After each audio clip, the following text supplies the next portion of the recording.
बिहार में इंडिया का highest migration है।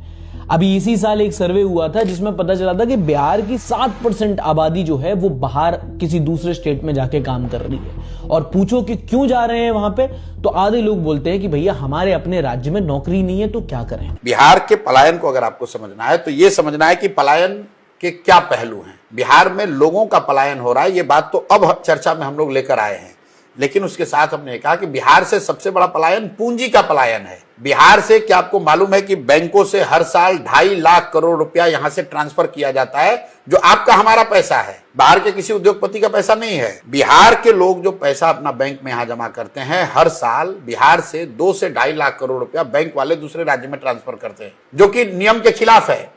क्योंकि नियम यह है कि बैंक में जितना पैसा जो जहां रखता है वहां 70% पैसा बैंक को वापस ऋण के तौर पर देना है, बिजनेस के लिए, कृषि के लिए, रोजगार के लिए, घर के लिए, गाड़ी के लिए। तो बिहार में देता ही नहीं है। तो पहली बात हम लोग ये कह रहे हैं कि इस पूंजी के पलायन को रोका जाएगा। और ये बैंकों का एकाधिकार नहीं है, बाकायदा मुख्यमंत्री के चेयरमैनशिप में कमिटी है जिसका काम है ये देखना कि सीडी रेशियो 70% रहे। मतलब 100 रुपया अगर बिहार के लोग बैंक में जमा कर रहे हैं तो कम से कम 70 रुपया बैंक वापस ऋण के तौर पर दे। बिहार में सीडी रेशियो 40%, लालू जी के जमाने में था 18%। आप जरा अंदाजा लगाइए, अगर हर साल बिहार के लोगों को रोजी रोजगार करने के लिए 2-2.5 लाख करोड़ रुपया एक्स्ट्रा मिलने लगे तो कितने ज्यादा रोजगार के अवसर पैदा होंगे। तो हम लोगों ने जो 3 पॉइंट प्रोग्राम दिया है कि पूंजी के पलायन को रोककर बुद्धि का पलायन रोका जाएगा। जिस दिन बुद्धि और पूंजी का पलायन रुका, श्रम का पलायन अपने आप रुक जाएगा। दूसरी बात हम लोगों ने कहा कि बिहार में मनरेगा को हम कृषि से जोड़ेंगे, और जो लोग भी अभी फूड ग्रेन की खेती कर रहे हैं उनको हम नगदी फसल की खेती कराना चाहते हैं। बिहार में 55 लाख हेक्टेयर जमीन है जिसमें खेती हो सकती है, उसमें सिर्फ 2 लाख हेक्टेयर जमीन में ही नगदी फसल की खेती होती है।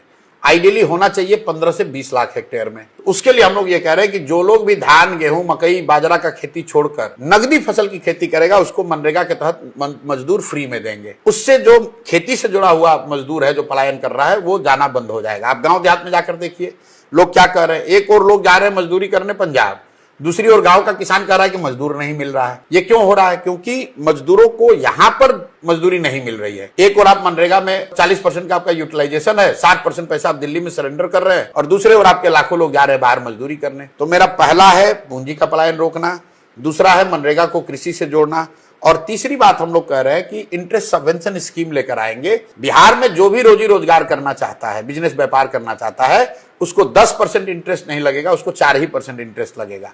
आप बैंक से लोन लीजिए 10% पर, 6% इंटरेस्ट सरकार देगी। ऐसा क्यों कह रहे हैं? जब मैंने पदयात्रा की और जो बिहार को मैं समझ रहा हूं, यहां समाज में लोग मूलधन से ज्यादा ब्याज से डरता है। गुजरात में लोग पैसा लेकर बिजनेस करते हैं लोन लेकर, लेकिन बिहार में आदमी कर्जा 3 ही बार लेता है। बेटी का ब्याह हो, घर हो, बेटा को पढ़ाना हो, बीमारी है, बीमारी में जो तो कर्ज है वो तो बहुत डिस्ट्रेस कर्ज है। बैंकों से पैसा लोग इन 3 चीज के लिए लेते हैं, घर बनाने के लिए, बेटी की शादी के लिए और बच्चों को पढ़ाई के लिए। बिजनेस व्यापार के लिए लोग पैसा नहीं लेते हैं। क्यों? कहता भैया ये लेंगे तो चक्रवृद्धि ब्याज में फंस जाएंगे। तो मैं अगले 10 साल 15 साल के नजरिए से ये चीज लाना चाहता हूं कि समाज में रिस्क टेकिंग एबिलिटी बढ़े, और वो करने के लिए इंसेंटिवाइज करने के लिए हम कह रहे हैं कि हम आपको 10% ब्याज नहीं देना पड़ेगा, 4% ब्याज देना पड़ेगा। हर घर में आप 2 लाख, 3 लाख, 5 लाख लोन लीजिए, लोन लेकर काम शुरू कीजिए, और 4% ब्याज आप दीजिए, 6% हम देंगे। इसका फायदा क्या होगा? हम बजट से सिर्फ देंगे 6,000 करोड़। अगर 6,000 करोड़ रुपया बजट में प्रावधान किया तो 1 लाख करोड़ रुपया का क्रेडिट लोगों को उपलब्ध हो जाएगा। तो ये जब आप 3 चीज करेंगे, और इसको हम लोगों ने सिमुलेट करके डेटा को देखा, दुनिया के कम से कम 4 या 5 बड़े इकोनॉमिस्ट जो मेरे साथ काम कर रहे हैं, अगर इन 3 चीजों को कर दें, 2-2.5 लाख एक्स्ट्रा इन्वेस्टमेंट होने लगे, पूंजी का पलायन रुक जाए, मनरेगा को कृषि से जोड़ दिया जाए, और जो बिजनेस व्यापार करना चाहता है उसको 10 के बजाय 4% पर लोन मिलने लगे, तो 40 से 50 लाख लोगों को स्वरोजगार से जोड़ा जा सकता है। और वही संख्या है जो कि पलायन के लिए मजबूर है।